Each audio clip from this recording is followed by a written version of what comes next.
Assalamualaikum warahmatullahi wabarakatuh. Waalaikumsalam warahmatullahi wabarakatuh. Selamat pagi. Pagi. Bagaimana kabarnya hari ini? Alhamdulillah luar biasa. Allahu Akbar. Alhamdulillah ya Rabbil alamin. Anak-anak sekalian, anak-anak kelas 7, alhamdulillah kabarnya pada sehat-sehat ya. Bapak juga alhamdulillah pada hari ini sehat walafiat, dan rasa syukur pertama yang harus kita ucapkan kepada Allah sebagai ucapan yang sederhana adalah dengan mengucapkan Alhamdulillahirabbil alamin. Bahwa kita dalam situasi apapun harus selalu bersyukur. Tidak boleh tidak bersyukur. Kata Allah, barang siapa yang bersyukur padaku, maka nikmatnya akan bertambah. Dan kebalikannya kata Allah, barang siapa yang kufur, yang ingkar, tidak bersyukur kepada Allah, maka ingat, siksaku amatlah pedih. Seperti itu ya. Oke, anak sekalian, hari ini ada berapa orang tidak masuk? Ada 3 orang ya? 4. Ada 4 orang. Satu siapa? Ada? Iya, kemudian Halim, Fahmi, Salsabila, Musinin, 5. Berarti 6 orang. Kalau lihat 7, hari ini 7 orang tidak masuk.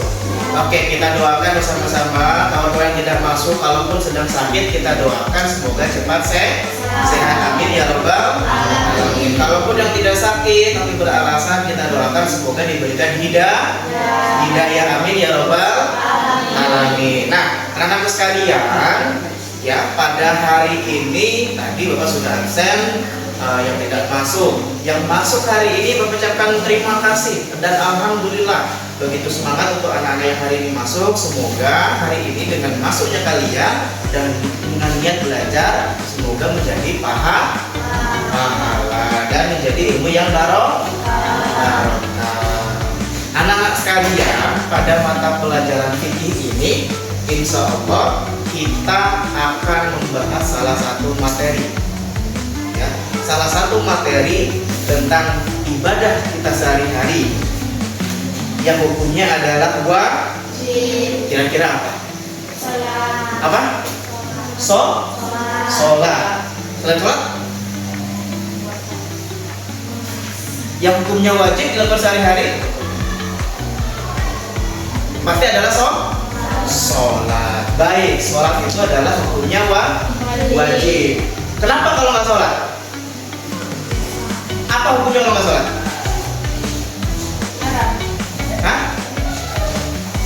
Hukum orang yang tidak sholat bagaimana? Kan sholat itu adalah wajib. Kalau nggak sholat gimana? Orang berdosa nanti di akhirat gimana? Di mana disiksanya? Di neraka. Oke anak-anak sekalian, kita akan membahas tentang sholat fardu 5 waktu. Jadi dalam sehari semalam ini kita melaksanakan sholat sebanyak 5 waktu. Ya, sholat ini adalah hadiah dari Allah yang diciptakan kepada umat Nabi Muhammad. Dapat perintah ini ketika apa Rasul? Isra Mi'raj. Pintar. Awalnya berapa? 50. Setelah dinego, ya kata Nabi yang lain, ya Muhammad, umatku tidak akan mampu kalau mengerjakan 50. Akhirnya dinego jadilah 5. Dan sekarang kalau 5 pun apakah banyak orang yang tidak melaksanakan? Banyak. Nah, kita bedah nanti apa syarat sah sholat, bagaimana rukun-rukun sholat dan lain sebagainya. Nanti tujuan pelajaran kita adalah anak-anak harus memahami pengertian sholat. Yang kedua, jumlah rakaat setiap sholat 5 waktu itu. Yang ketiga, nanti anak-anak harus memahami syarat sah sholat. Yang keempat, anak-anak harus memahami rukun. Yang terakhir adalah anak-anak harus memahami hikmah melaksanakan sholat 5 waktu. Oke, baik, akan kita simak bersama-sama. penjelasan dari video ini mengenai sholat 5 waktu. Apa yang saya sampaikan itu adik-adik juga bisa menyimaknya langsung di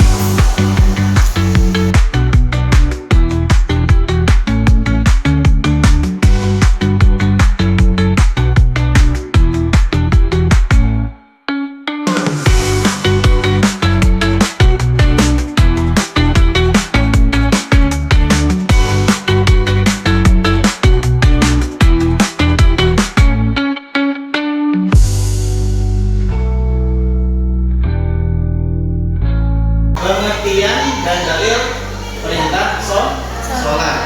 Bahwa sholat itu berasal dari bahasa Arab yang artinya doa. Jadi kalau kita berdoa ya itu dengan sholat. Meminta sama Allah sholat. Tidak cukup hanya mengangkat tangan tapi tidak sholat ya. Jadi sholat itu menurut bahasa Arab adalah doa. Kalau menurut istilahnya sholat adalah ibadah yang dimulai dengan bacaan, kemudian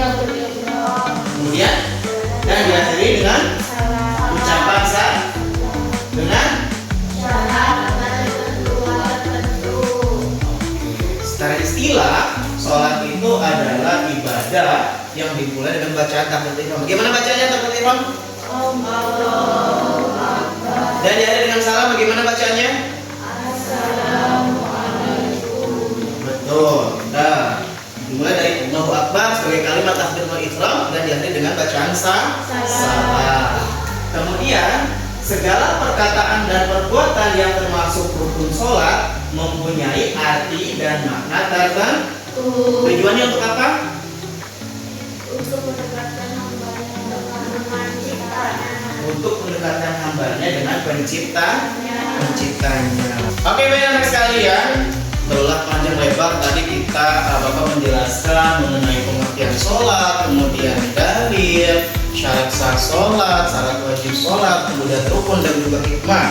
Ya, apakah anak-anak sudah paham? Oke, ada yang ingin bertanya? Oke, kamu bertanya apa? Bagaimana ketentuan bagi seseorang yang dapat mengerjakan sholat fardu? Pertanyaan yang bagus, kasih tepuk tangan dulu dong. Ya, bagaimana ketentuan bagi orang yang terlambat atau telat melaksanakan sholat fardu? Bapak kasih contoh, ya. Kamu tidurnya jam 2 malam sehingga tidak sholat subuh atau bangunnya kesiangan. Bangun sholat azan subuh itu jam 4:15 misalnya. Dia bangun setengah 7 atau bahkan jam 7 pagi. Sholat subuhnya ketinggalan kan? Apa yang harus dilakukan? Kata sebuah hadis, kalau kamu terlambat atau telat melaksanakan sholat, jam berapapun kamu tersadar, maka laksanakan sholat. Sehingga ketika kamu terlupa, baru tersadar belum sholat, terlambat, ketika bangun tidur, maka langsung saja ambil air wudhu kemudian sholat. Tapi pas setengah 7 sholat subuh, tapi pas jam 7 sholat subuh, boleh. Hukumnya boleh. Asalkan memang betul-betul terlambat baru sadar baru terbangun. Jangan dibuat-buat seperti ini. Udah tahu subuh, sudah bangun, udah melek, nggak sholat subuh, nggak tidur lagi, terus begitu bangun, saya mau sholat subuh. Itu yang tidak boleh.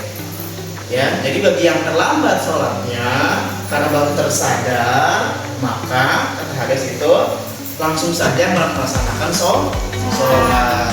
Pak, kalau sholat subuh jam 7 boleh, yang penting dia memang baru tersadar, bukan sudah dengar adzan subuh, sudah melek, sudah ngopi, sudah apa dan lain sebagainya, sudah main HP, tiba-tiba tidur lagi.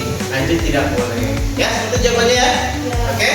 Oke. Baik, anak-anak sekalian, sekarang Bapak pengen anak-anak membuat kelompok. Ya, kita buat kelompok kecil, satu kelompok 2 orang saja. Ya, kita akan mendiskusikan tentang hikmah sholat. Apa? Hikmah sholat. Nanti anak-anak silakan menulis kesimpulan tentang apa saja sih hikmah sholat itu, ya, apa yang dirasakan bagi diri kita yang sedang melaksanakan sholat. Nanti setelah itu nanti silakan dibacakan satu persatu setiap kelompoknya di depan. Oke ya, siap ya? Oke, langsung saja kita buat kelompok. Jangan apa-apa, nanti kita sesuaikan saja dengan keadaan. Oke, ada dulu.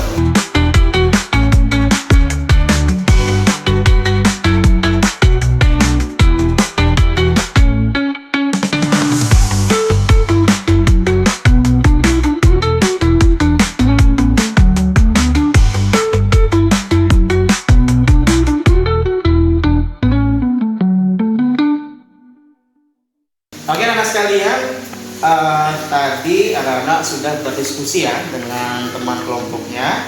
Nah setelah berdiskusi, Bapak ingin setiap kelompok nanti mempresentasikan hasil diskusinya. Tadi 3 pertanyaan pemantik yang Bapak berikan ya. Yang pertama, hikmah sholat fardu itu apa? Yang kedua, balasan bagi orang yang meninggalkan sholat. Yang ketiga, bagaimana nih sikap anak-anak ketika melihat temannya belum melaksanakan sholat? Nanti setiap kelompok maju 1 orang, kita perwakilannya ya. Oke, dimulai dari kelompok 1, silahkan. Oke, langsung saja ya, kita bertanya. Bagaimana kelompok misi menanggapi ketika ada salah satu teman kalian yang belum melaksanakan sholat fardu? Dengerin. Bagaimana kelompok kalian itu menanggapi ketika melihat salah satu temannya belum melaksanakan sholat? Apa sih balasan bagi orang yang meninggalkan sholat? Menurut kelompok kalian?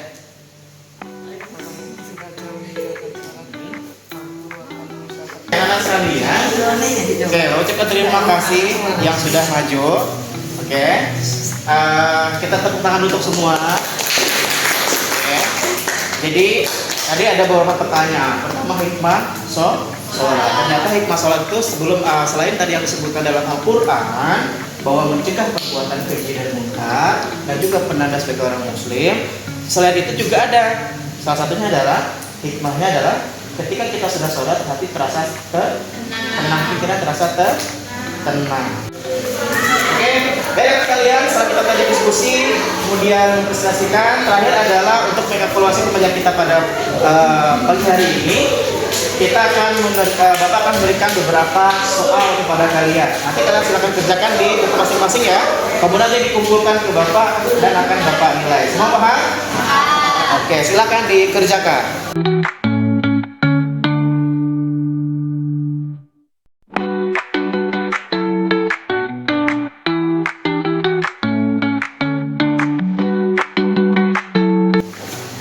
Oke anak-anak sekalian, alhamdulillah pengerjaan tugas sudah dikerjakan. Nanti akan Bapak nilai.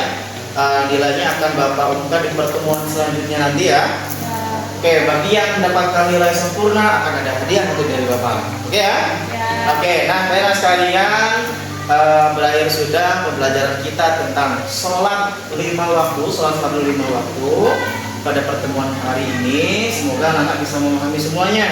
Ya, kita ulang lagi bahwasanya sholat fardu itu ada 5 waktu.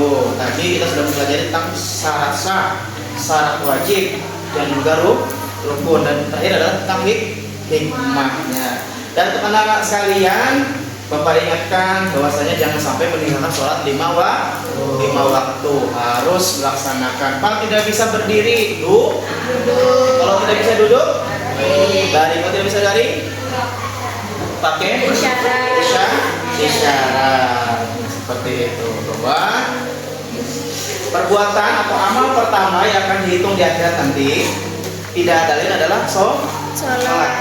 Pak saya rajin sedekah, Pak saya rajin zakat, Pak saya rajin ke masjid, rajin segala macam rajin, tapi tidak sholat. Ibarat angka 10 juta tapi tidak ada angka satunya, berarti tidak.